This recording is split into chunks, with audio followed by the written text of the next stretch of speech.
Good morning, Coach Andrea T here, and welcome to the Master Menopause Metabolism podcast. Today, I'm going to be dropping some big bombs. So be ready, buckle your seatbelt, and let's talk about what labs your doctor is not running that you should be asking for in midlife.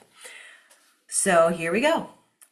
The labs your doctor isn't running, but your midlife body is begging for. This is for you, ladies. Let me guess, you've been told your labs are normal, but you're still exhausted, not sleeping, gaining weight around your middle, and wondering how your body changed so fast. Why are things getting thicker around the middle? Why is everything you're trying not working any longer?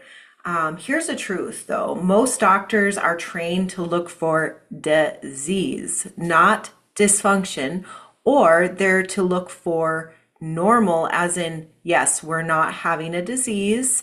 We are not optimized though for losing weight, feeling good, and aging better. That is not really their forte. They need to rule out big picture things. So today I want to walk you through the baseline labs every midlife woman should be asking if weight won't budge. If you're waking up and you're like, damn it, my clothes are just getting tighter, or you went to go buy new clothes and you realize like, those size sixes aren't really fitting anymore. They're pretty tight through the thigh.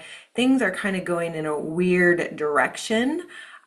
These are, the things you want to ask for, and they're not exotic tests. They're honestly just foundational, but they're not used as much in screening. So there's something you're going to have to advocate and ask for. And you may get some pushback. So we're going to talk about how to deal with that as well. So why normal isn't really helpful in midlife? Well, in midlife, normal ranges are often too wide and too late. So hormones don't fall off a cliff overnight. It's not like all of a sudden my body. So you guys know my story. I was a personal trainer. I have 5 boys, 5 natural pregnancies, became an IFPA pro bodybuilder, and I understood how my body worked until suddenly the conventional things that I was doing actually was causing weight gain around the middle, really low energy, and just not feeling like myself anymore, because my hormones were drifting. And it wasn't like one day I woke up and then 3 months later, which I talk to plenty of women who say that. 3 months, I've gained 30 pounds, haven't changed a thing. So that's crazy. But that is what I'm talking to. That's what I'm up against. But more, it was that those common strategies that I was using that always worked for my body just stopped working. And it was like it was getting harder and harder. Hormones miscommunicate, they misfire, and they create chaos really quietly. So it's whispers until your jeans or your work pants or your dress isn't zipping up the side anymore. Your blazer won't button, coffee stops working. So when I say best labs, I mean labs that actually explain why your metabolism is stuck. Okay. So giving you the full picture where there might be a breakdown and where that miscommunication is starting to happen. It's kind of like this. It's like you're on 2 paths, right? So one path is, looking good, feeling good, being more energetic, sleeping really well. Your body leans out much easier. It's fun, right? There's not a lot of pain and aches and pains. The other path is, ooh, I've got aches and pains. Wow, now my sleep isn't as sound, and I'm kind of thick in my thighs and my middle. And when I don't, I'm eating pretty healthy, and now I'm not seeing any changes. And so these paths are going to go in different directions, right? It's not like boom, overnight, these things happen. Okay. So that is what I'm going to talk to you about. We need labs that show stress load, not just the thyroid output. We need labs that help us work with your body, not fight it. And we're looking more for optimal levels, not necessarily normal levels. So we need to talk to you about a little bit about blood sugar and insulin. So this is a non-negotiable. If weight loss is hard, we need to start with blood sugar always. And so I talked about this yesterday in my 821 method that I think is absolutely foundational and life-changing for women. And a lot of it is focused around blood sugar and why the blood sugar is becoming much more dysregulated and why it's causing belly fat, fatigue, and all those things. So you want to ask your doctor for, number one, a fasting glucose. So write these things down. I'll also make a nice little guide that you can grab to a PDF if you want it. So you can, message me for it. We'll go ahead and get that for you. Fasting insulin, hemoglobin, A1C. So here's what most women don't realize is that you can have normal glucose and still have insulin resistance. So normal in the functional, medicine world is basically underneath 90. Okay, so that is your, that's what your blood sugar should be in the morning, so, or fasted. And so if it's at 95 or 105, that still is on the cusp. It's not type 2 diabetes, which is 120 or higher, but it is right there. And that means we're seeing that path. Remember those two paths. So we're starting to go down the wrong path just with those. And I was a culprit of this. So I'm not talking to the choir. I am part of the choir. I had in pregnancy, my blood sugars were always higher when I did the 3 hour or the 1 hour test. I did the 3 hour usually passed, but that tells me that my blood sugar when hormones are out of whack or through pregnancy, now through perimenopause, my blood sugar tends to go higher. And so hemoglobin A1C is very important as well as fasting insulin. So when we have high insulin, it blocks our fat loss, it drives our belly fat, it worsens our sleep, it increases cravings, and it raises cortisol. And the typical traditional method to lose weight is eat less, move more, or at minimum eat less. So what will women do? We'll eat less, right? And that causes a lot more dysfunction. When we're tired, we're going to grab coffee, caffeine. That also is going to drive things up, and then we undereat, which is causing a lot of stress. So if your insulin isn't checked, you're missing the root cause of midlife weight gain. And this is something that hormonally underneath the scenes, there's sex hormones, plus there's there's metabolism hormones, and we're going to address the, both with that. Okay. So we need to know where the insulin is at. So the next one is thyroid. So, back in the day, I remember, that was Oprah's big revelation. My thyroid's off, and it was like everybody thought their thyroid was off. Well, lo and behold, it is pretty much off a lot of the time, and most of the women I'm talking to.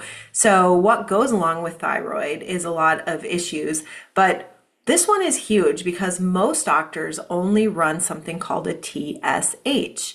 That's like checking your smoke alarm instead of the fire. So instead, you would like to have from your doctor, ask them for a TSH, a free T4, a free T3, a reverse T3, and thyroid antibodies. Why? Well, because stress dieting and undereating can slow conversions to T3, the hormone that actually burns fat. This is the one that matters. Women tell me all the time, my thyroid's normal, I just had it checked. Oh, okay. But I'm freezing, I'm tired, I'm puffy, I have hypoglycemia. That's not normal. That's not normal.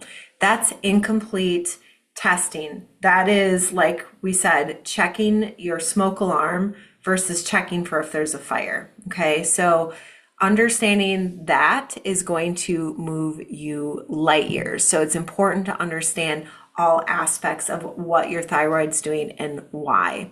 So the next one we're going to talk about a little bit more is the cortisol, sleep, and stress hormones. I also want to add with thyroid, if there's an autoimmune issue, it's not the thyroid that's actually dysfunctioning or going wrong. It could be that you had Epstein-Barr, which is mono back in the day, and now your body still has it due to lower immune function, and now it's hanging out in the thyroid. So your body's trying to get rid of this long-term infection or issue by attacking the Epstein-Barr, but it goes for the thyroid because that's where it's housed. interesting, right? It's crazy. So knowing if you have that is going to really help. And then you tend to be then more prone to gut dysfunction when you have that. And then you also have lower stomach acid a lot of times, and you're going to find more and more foods that you are disrupting, is disrupting your body and basically causing inflammation, healthy foods. And so that, leads us down a very different path for you on how to heal, how to feel better, how to get that thyroid functioning again, rather than just giving you a med too. So it's really important to understand all that. So if you're wired at night and exhausted in the morning, this really matters. So I want you to ask your doctor for a morning or an AM cortisol, blood or saliva. Ideally a 4-point salivary cortisol test. So high or flipped cortisol shuts down fat burning, flattens energy, disrupts sleep, and it worsens insulin resistance. So this is where I'm talking about everything is connected.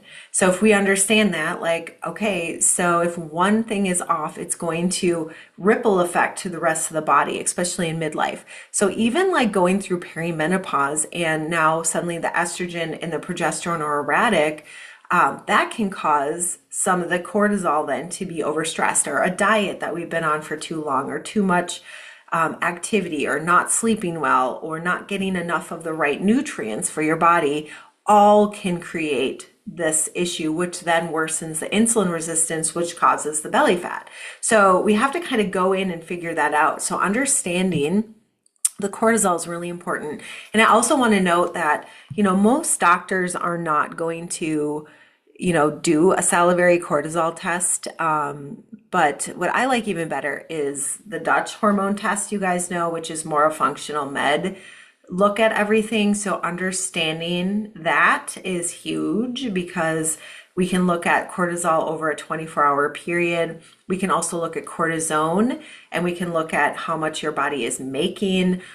So a lot of people will be making a lot of cortisol, but their body is not utilizing it correctly. So what I like about the Dutch test is it shows us the whole picture, the sex hormones, the detox pathways, also any type of inflammation, gut dysbiosis, and the cortisol. So that to me is really good. Your doctor is not going to order that for you though. Your doctors are not trained on that test. They don't utilize it. It's more of functional medicine, but that to me is the gold standard. But they can do a saliva or blood AM cortisol, or a 4-point salivary cortisol test, which means that's going to check 4 different time frames for you. We've used those as well. So make sure to ask for that, because you can now not out exercise cortisol. Midlife women are often told to work out harder. And I know I did that. Decrease calories, work out harder, intermittent fast. All of those things are going to just cause your adrenals to go into overdrive. And what does that do? It causes insulin resistance. So it's a cascading effect of long-term issues. And that's where these 2 paths are: feeling great, feeling great, looking good in your body, confident, one path, right? Like figuring out what's going on, fixing it, and then moving on into a life you can love and not worry about every stupid thing that's going in your mouth or every workout you're doing. That's just a side thing, right? Or you can continue to stress because these things aren't working for you. The next and the most important, I feel like, are sex hormones. Yes, even if you're still cycling, or if you had an IUD, or if you had a hysterectomy, you want to ask for these. These labs will explain the feel of midlife. I want you to ask for estradiol, progesterone, total and free testosterone, SHBG. So when you have low progesterone, it's going to affect sleep. It causes anxiety, causes stubborn weight. If you have low testosterone, it's going to cause the loss of muscle, slower metabolism, really flat energy. You're not crazy. You could just have low testosterone or low progesterone, which is a lot of the women that we're testing and seeing. And if you have hormone imbalance, isn't about menopause, it's also about ratio and timing. So they need to be in a certain ratio for your body to feel good. And a lot of times the IUD takes that way off course. So we have to start kind of figuring out how to fix those things. So these are some bonus labs often overlooked. If you would like the full picture, ask for vitamin D, ferritin for your iron storage, B12, CRP, which looks at inflammation. Low iron or B12 can feel like depression. That is how major that is. And so high inflammation can block weight loss completely. These are really easy wins if you can figure this out, because it's like, oh wow. I remember my husband was very depressed, and we did have a doctor who checked his thyroid at minimum, which a lot don't.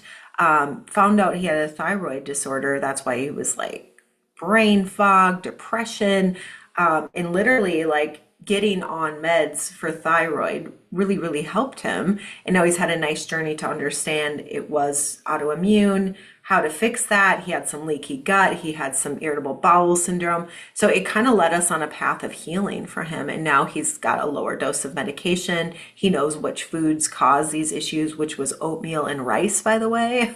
So it's hard for me to just say, ask for these tests and not go further, but you can find these out and then you can go further with your health. Easy wins for everybody. So in, closing here, if you've been told everything looks fine, but your body is saying otherwise, listen to your body. Advocate for yourself, because the doctor is just going to make sure that they're ticking the boxes and they're getting those baseline things. They have a whole lot of people they're working with, and they're not able to get in the hole with you for the most part and say, hey, you know what, I'm going to help you find the way out. So this is exactly what I do inside my hormone and weight breakthrough sessions. We look at your labs, your symptoms, your lifestyle, and connect the dots and figure out, how do we not just put a Band-Aid on a bullet hole, but how do we fix these things permanently? And then your body starts to thrive again, because there's probably a diet you did or a lifestyle change, or maybe it was just even perimenopause that triggered these things, but now they're off and there's a way to reconnect. So think about plugging in the lights again. We're going to plug in the light, which goes to the next light, which goes to the next light, which helps everything in your body work good. So if this episode hit home, you're not broken. You're just missing information. And once you have that, everything changes. So hopefully this helps. Make sure to grab my PDF. I'm going to put it in my link tree. So everything's always in there. You can just go in there, grab it, take it to your doctor, advocate, and then push a little. Like if they say no, say, you know what, this is something I'm really, concerned with. I'm getting older. I want to make sure I'm aging well. I want these tests. If it costs a little bit extra, I'm okay with that. How can we order them? So, sometimes you just need to push back and they'll say yes. Sometimes you do have to kind of go find a new doctor, which isn't the end of the world. It could be the opening and the pathway to what you need for your body. I would say it's a red flag if your doctor is not willing to work with you and get the tests that you are asking for and that you feel you need. So anyway, see you guys next time. Grab the PDF. Excited to help you on this. Mwah. Have a great rest of your day.